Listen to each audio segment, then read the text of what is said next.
आज हमारे साथ कैंसर के जो मरीज़ हैं उनके लिए काम करने वाली जो हैं सुदेशना रूहान जी हैं। आइए जानते हैं सुदेशना रूहान जी से कि कैंसर मरीज़ किस टाइप के कैंसर होते हैं और उनके मरीजों के लिए किस तरह की देखभाल करनी होती है। इनके द्वारा एक निरामया कैंसर फाउंडेशन पे भी ये लगातार काम कर रही है, तो उन्हीं से जानने का प्रयास करते हैं कि कैंसर मरीजों को आखिर किस तरह की दिक्कत होती है और उनको किस स्टेज तक देखभाल की ज़रूरत पड़ती है। इन्हीं मुद्दों पर बात करने के लिए हमारे साथ हैं सुदेशना जी। सुदेशना जी, सबसे पहले तो आपका ईटीवी भारत में बहुत बहुत स्वागत है। बहुत बहुत धन्यवाद और सभी दर्शकों का भी बहुत बहुत धन्यवाद कि आज इस विषय पर हम बात करने जा रहे हैं। अच्छा, छत्तीसगढ़ में जो केस स्टडी है, किस तरह के कैंसर या क्या कुछ होना चाहिए कैंसर के लिए?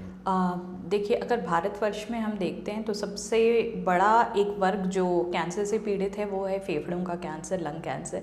लेकिन जब हम छत्तीसगढ़ में आते हैं तो ये हेड एंड नेक कैंसर या मुंह का कैंसर या मुंह से फैल के जो मस्तिष्क तक पहुंच रहा है, गर्दन तक पहुंच रहा है, उसके कैंसर से सबसे ज़्यादा लोग पीड़ित हैं। उसके अलावा जो दो कैंसर है जिसे महिलाएं सबसे ज़्यादा पीड़ित है, तो पहला तो है स्तन कैंसर, ब्रेस्ट कैंसर, और दूसरा है बच्चेदानी के मुंह का कैंसर या सर्विकल कैंसर।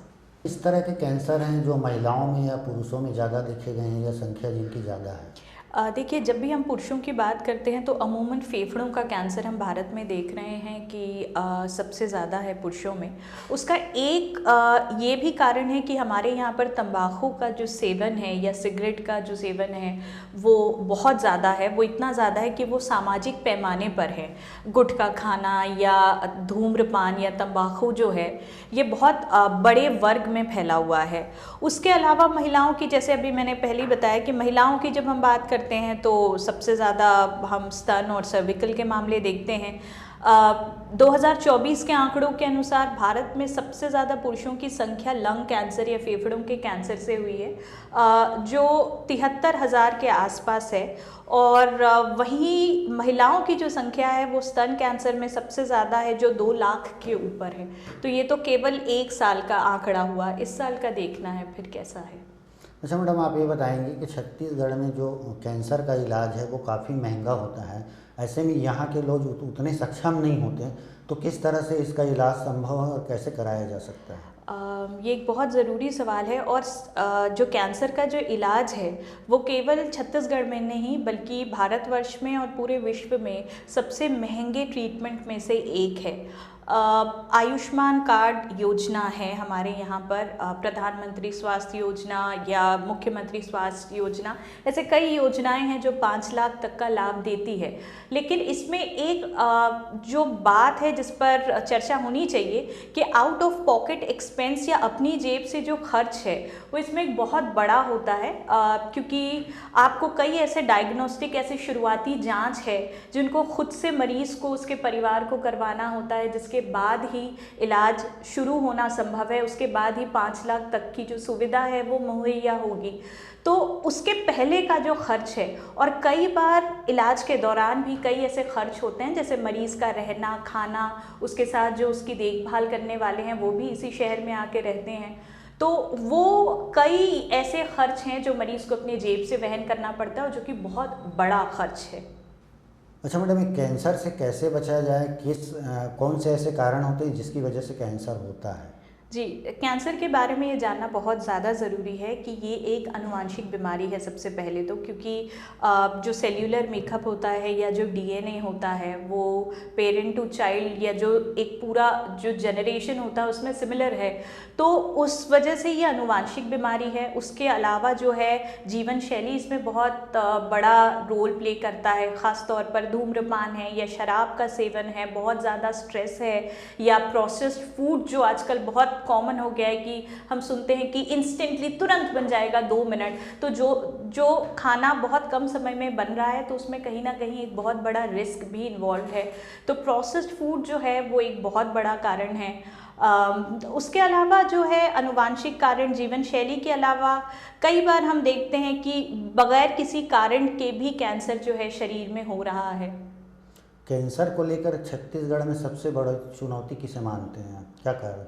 मुझे लगता है जो ज्योग्राफी है हमारे राज्य की, अगर हम उत्तर से लेकर दक्षिण तक जाएं तो पूरा कैंसर के मरीज़ तो आपको हर ज़िले में, हर गांव में मिलते हैं, लेकिन कैंसर का इलाज जो है वो बहुत केंद्रित है और वो रायपुर में मुहैया होता है। पूरा का पूरा इलाज, मतलब हम कीमोथेरेपी के बाद सर्जरी, सर्जरी के बाद जो सेकाई या रेडियोथेरेपी है, वो संपूर्ण इलाज जो है वो केवल आज के दिन में रायपुर में है। तो जब तक कि ये पूरा इलाज विकेंद्रित नहीं होता और कम से कम दक्षिण से लेकर उत्तर तक के हमारे पास ऐसे 3 सेंटर्स नहीं होते, तब तक के मरीज़ का आना, एक दूसरे शहर में रहना, वहाँ पर अपने जेब से खर्च करना और इलाज कराना और बार बार करवाते आना, ये अपने आप में बहुत बड़ी चुनौती है। इसके अलावा जिस चुनौती से हम गुजर रहे हैं वो ये है कि हमारे पास राज्य में कोई ऐसा संस्थान नहीं है जहाँ पर कैंसर के आंकड़े, जो छत्तीसगढ़ के अपने आंकड़े हो, पृथक आंकड़े हो, वो मिल रहे हैं। जितनी जल्दी हम इस दिशा में काम करेंगे, मुझे लगता है छत्तीसगढ़ के इंडिविजुअल केसेस पे, हमारे केस स्टडीज़ पे, हमारे पेशेंट्स को ये बहुत हेल्प करेगा।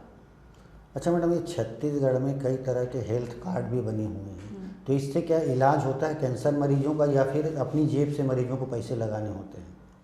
जैसे अभी हमने थोड़ी देर पहले ही कहा कि 5 लाख तक का इलाज तो मुहैया है, जो कि बीपीएल, बिलो पॉवर्टी लाइन के जो मरीज़ हैं उनके लिए है, लेकिन उसके पहले, मतलब कैंसर की पुष्टि होते तक का सारा खर्च जो है मरीज़ को अपने जेब से करना पड़ता है। और उसमें डायग्नोस्टिक या जांच जिसे हम कहते हैं, वो सबसे बड़े खर्च होते हैं। अगर आप बड़ों की बात करते हैं तो वो तकरीबन 15 से 20 हज़ार तक होते हैं, लेकिन जब बच्चों के कैंसर होते हैं, चूँकि वो और जटिल होते हैं, उसका खर्च, जो शुरुआती जांच का जो खर्च है वो 25 से 30 हज़ार तक का होता है एक बार में, जो मरीज़ और उसके परिवार को स्वयं वहन करना पड़ता है।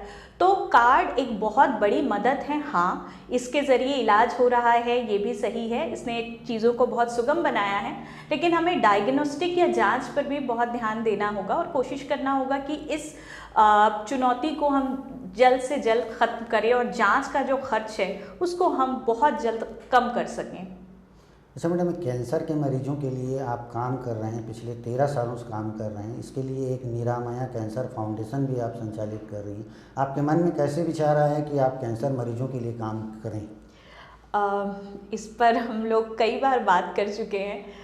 चूँकि मैं एमटेक कर रही थी, 2012 की बात है, और उस दौरान मेरा रिसर्च जो था वो कैंसर के मरीज़ों पर था, और उस दौरान मेकाहारा एक ही सेंटर हुआ करता था जहाँ पर सारे ज़िलों से छत्तीसगढ़ के मरीज़ आते थे, और उनमें से कुछ हमारे बीच मेरे रिसर्च के दौरान नहीं रहे, और उस चीज़ ने मुझे बहुत प्रभावित किया। और फिर ये तो क्लियर था कि अब जो भी है उन्हीं की सेवा करनी है, और 13 साल है और मैं संतुष्ट हूँ, शायद ये कहना ठीक होगा।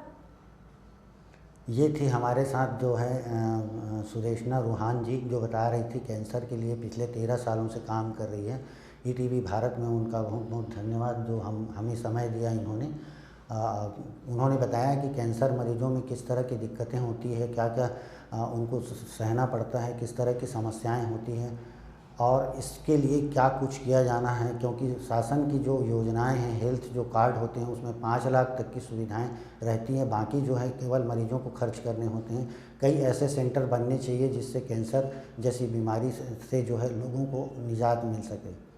कैमरा पर्सन मिथिलेश साहू के साथ रितेश तंबोली, ईटीवी भारत, रायपुर।